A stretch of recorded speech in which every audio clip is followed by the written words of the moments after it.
Matthew Sweet emerged back in 1991 as the leading figure of the power pop revival, and he's now bringing his show right here to Des Moines next month. We've got Matthew joining us live here on Zoom this morning to preview what you're going to see with these shows. Matthew, thank you so much for your time. We appreciate it. Sure, thank you. Absolutely. So let me start all the way back, going back all those decades ago. What got you interested in music? I think I just had kind of a affinity for it. When I was real young, in grade school, I played I guess the recorders, the first one they have you play, and I played violin for a little bit. And one day I was down at a music store, Dietz Music in Lincoln, and I saw electric guitars on the wall, and they'd never registered with me.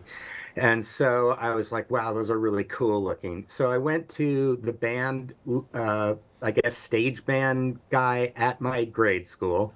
It's weird to think they had one, but they did. And I said, what should I get, the 6-string one or the 4-string one? Now, the 4-string one was a bass and the 6-string was a guitar. And he said, oh, we'd really like to have the 4-string one. And so I became a bass player just because of that. And I got a really cheap Japanese Univox bass with a little matching amp. And I just started listening to records and playing along with them kind of by ear. And that's really how I got into music, is just playing along with records. That's awesome. I love to hear that. Now, when it comes to your live shows, because I mean, you do a lot of really, really cool things live. What is your favorite thing about your live shows? Well, my favorite thing these days, especially, is compared to kind of like my heyday or whatever, is that the people who come are really diehard fans. So I can feel that from them. They can feel that I know that. And so I feel like it's a clearer kind of intimate back and forth. Whereas back in the day, I was kind of, I'd never done much touring. I would kind of put my head down and be like, ugh. But these days I'm a lot more open. I'm going to turn 60 on October 6th. So I can't even believe I'm still able to play and do stuff. Yeah, you kind of have that relationship, though, like you said, with your listeners, with your fans. Are you doing And anyone who comes, really Yeah, cares. It's absolutely. great. Absolutely. So are you doing anything differently in this tour? What do people need to know if they're coming out there?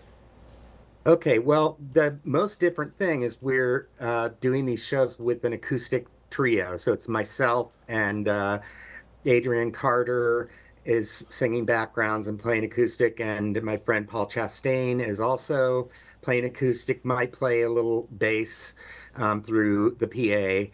And both of them can sing, which is great because they can do harmonies with me.